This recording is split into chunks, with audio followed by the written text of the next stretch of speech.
Hello, my name is Mrs. Lowe, Head of Sixth Form and Chemistry Teacher at Our Ladies Catholic College. We have organised Sixth Form projects related to Uganda since 2012. We have already launched a new project called Uganda 22, which a large number of students have joined. If your son or daughter has expressed an interest in the project, this presentation is designed to give you some more information about it. The project is not just about a trip to Uganda, and in fact several students join the project even when they do not want to travel to Uganda.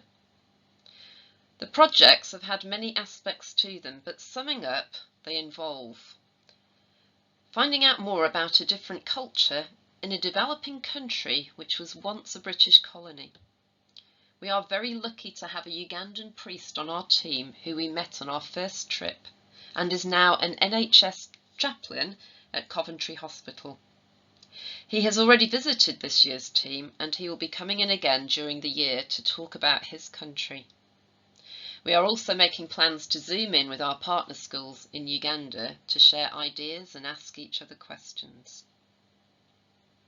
Another aspect of the project is that the communities we visit are much less developed than ours. And so we engage in lots of fundraising activities to buy resources to improve health and education in these areas. Leading the activities in school and in parishes helps our students to develop soft skills, promoting their personal development. So the third aspect of the trip is a trip to Uganda for a group of students who we select based on their participation in the project. So the trip is only a small part of the project, and unfortunately not everyone can be selected to go.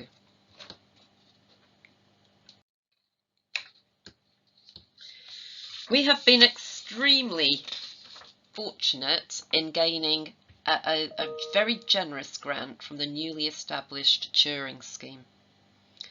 The Turing Scheme is the UK government's global programme to study and work abroad. The scheme provides funding for international opportunities in education and training across the world. The Turing Scheme unlocks the opportunity for UK organisations to offer life-changing experiences across the world for their students, learners and pupils. That's from their website. So the objectives are on the screen and you can have a read of those. So these are the objectives of the Turing Scheme.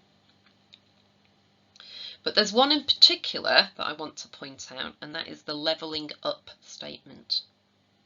So this grant, as well as helping us to subsidise costs for all students, will enable us to offer a few very low cost places for disadvantaged students.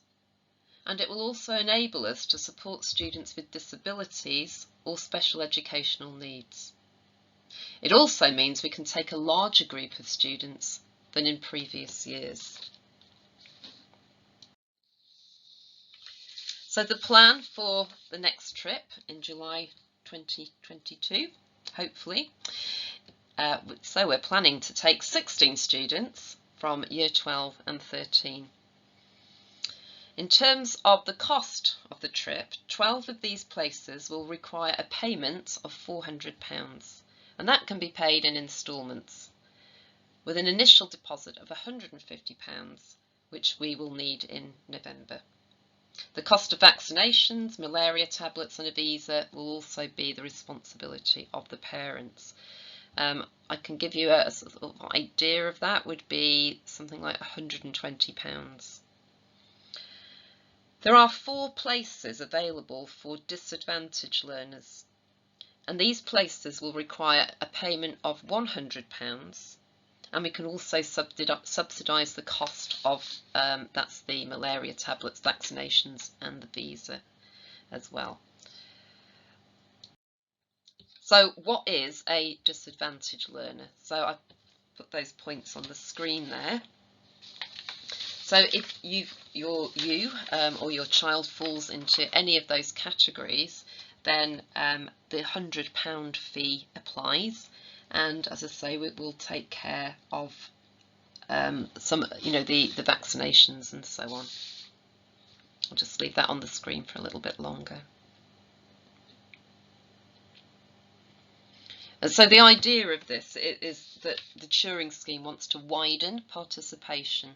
So when we've been to Uganda in the past, students have had to pay £600, £700 and get their vaccinations paid for and so on. So this has reduced the cost for everyone, but in particular our disadvantaged learners, where we've got 4 places for those. The bad news, though, is that we cannot access any of the Turing funds until Uganda comes off the red travel list and goes to amber or green. I've got no idea when this will happen, but I do know that it will depend on when they can obtain enough vaccines to help protect a good proportion of their population. So, students joining the project who are hoping to join the trip must be prepared to be disappointed if it does not take place. They will still have taken part in a great project which will develop their leadership and communication skills, and at the same time as really helping our partner communities. I know some parents are concerned about letting their son or daughter travel to and live in a developing country. So the idea of this presentation is to try to put your mind at rest and allow them to apply if they decide this is what they want to do. So the trip will last approximately 18 days. We will be flying with Emirates Airlines via Dubai. We haven't got dates yet, but we will be leaving around the 10th of July. The trip will be accompanied by myself and 3 other members of the teaching staff. Our school chaplain, Rachel Dean, 2 chaplain assistants, 4 young adult volunteers, our Ugandan priest, Father Sunday, who will accompany us as our guide, as well as my husband and Rachel's husband. So I think you'll agree that we have plenty of adult supervision. We will be visiting communities in the southwest of Uganda, which is a peaceful rural setting. The next few slides will give you a taste of some of the schools and places we will be visiting. We will be spending 8 nights at St. Paul's School, which we have visited many times before and have a very close partnership with. We will be staying in accommodation on the school campus, which is basic but comfortable and clean. This is a school across the road from St. Paul's, which we always visit. It is less developed than St. Paul's, but very welcoming. On our last trip, we visited a vocational school for vulnerable young girls who had fallen out of education. This is the school we've been helping over the last 2 years to build a dormitory so the girls don't have to walk a long way to school each day. Whilst we are at St. Paul's, we will have a day outing to this school and work with these students. And we will also plan to visit a new primary school where we hope our students will lead some sessions in activities such as singing, drama, sport and dance.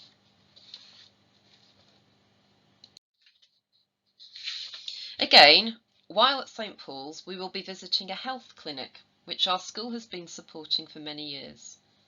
Students interested in health-related careers will have the opportunity to spend some time here shadowing the health workers. After 8 days at St. Paul's, we will move on to Father Sunday's village, which is in a more remote area. This will be a new area for our visits, and Father Sunday is making preparations for our 3-night stay here. We will be delivering some science teacher training and working in another primary school. It's a very undeveloped area and the community is really excited that we are planning to visit them.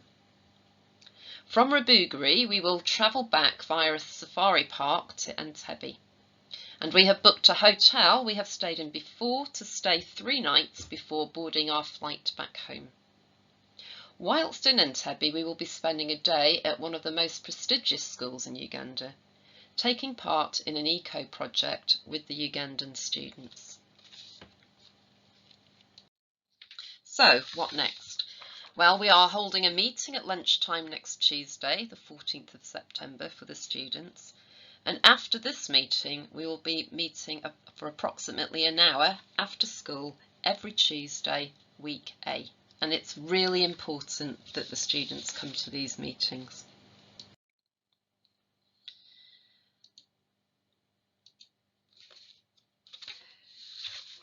So, widening participation. If your son or daughter really wants to apply for the trip, we hope you will support them.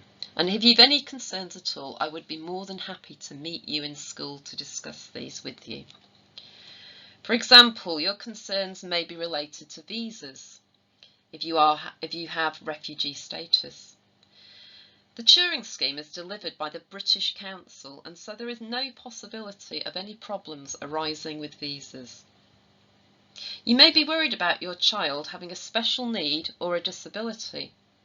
With so many staff and volunteers, we can assign an adult to accompany and keep a close eye on any particular student throughout the trip.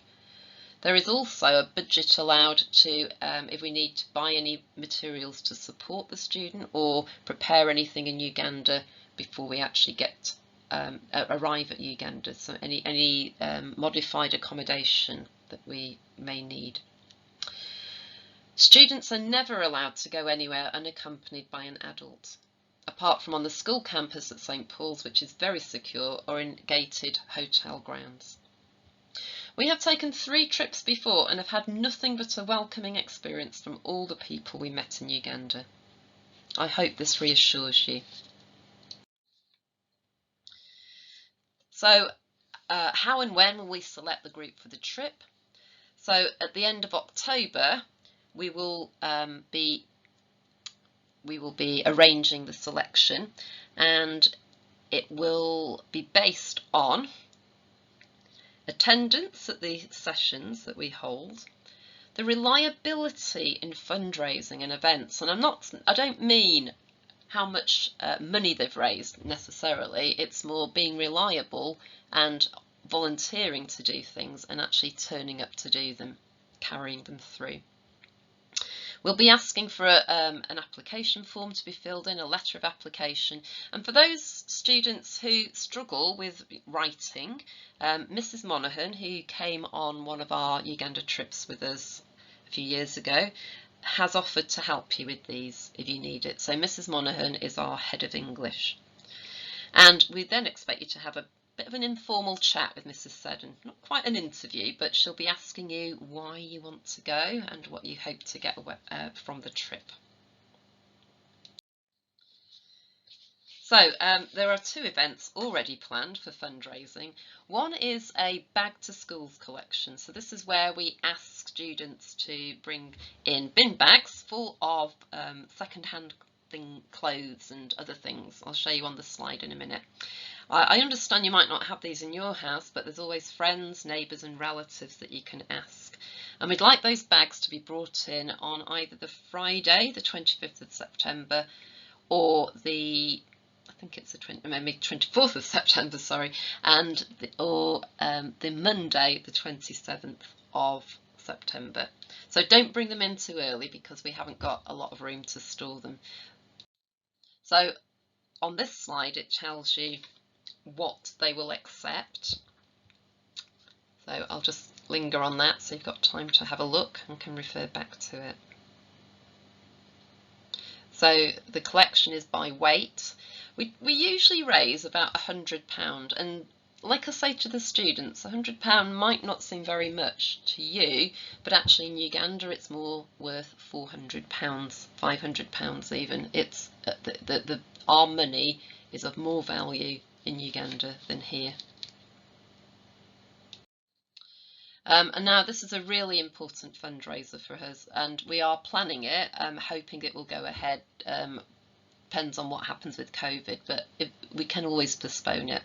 So it's a really big fundraiser, and please save the date because we do rely on parents bringing relatives or a few friends as well. It's a great night out, and really every penny spent on that night goes to Uganda. We've raised £2,000–3,000 before. So we will be asking students to either attend on the night, or if they can't do that for some good reason, get involved with the preparations of it. I know it's a bit of gambling, but we do limit the bet that people put on, and understand if people have principles about this, they can always help with maybe getting things ready. But yeah, it's a good night, and we've done it many times at Our Ladies before. Okay, well, thank you for listening. I'm sorry, I've recorded this quite late at night and a little bit tired, so I hope you've managed to understand what I'm saying. And I'm really happy to answer your questions or to meet you in school if you want to come and find out a little bit more. I'd love to take all the group. I know we're going to be very sad when we only select a few, but like I say, you know, it's a great project to get involved with, great to put on their CVs or their personal statements anyway, even if they don't end up going on the trip or the trip doesn't take place. We'll pray that it does. Okay, thank you very much.